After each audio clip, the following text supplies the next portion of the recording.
22 young submariners. They waited for hours in their sinking submarine for rescue, but unfortunately, they were never rescued at all.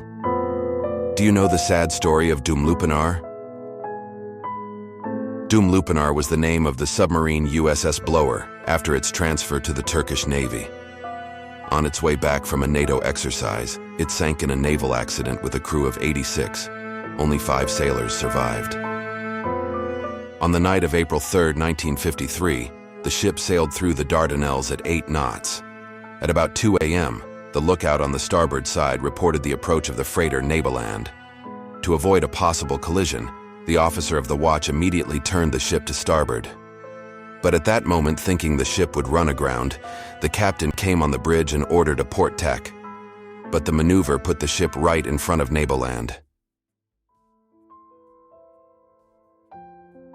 Realizing he could not pass, the captain ordered a full reverse. Nabeland hit the sub with 18 knots from the right front. 8 sailors on the bridge fell overboard. 5 of them were rescued later. 3 sailors were killed by Nabeland's propeller. Only 22 of those on board managed to lock themselves in the aft torpedo room. They also released the emergency communication buoy.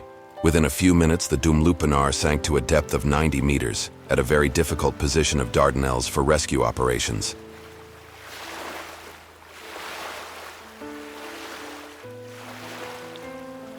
There were strong currents in different layers and in different directions to the bottom of the sea. The next day it was possible to contact the survivors twice with the emergency communication buoy. However, about 8 hours after the accident, there was no contact with those below. The first diver was able to go down 26 hours after the arrival of the then newly commissioned rescue vessel, Kurtaran.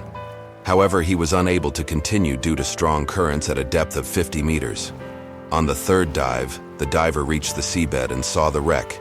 However, he could not walk to the submarine because the seabed was muddy. After surfacing, he had to stay in the decompression chamber for 15 hours.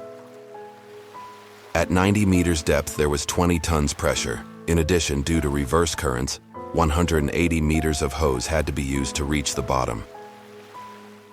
All the work that could be done under the conditions of the time was carried out, but it was not possible to reach the wreck. Those trapped were presumed dead after the 72 hours allowed by the submarine's carbon dioxide purge system, which was presumed to have been operating after the accident. On April 7, 1953, 81 sailors were laid to rest in peace in the waters of the Dardanelles with a sad ceremony.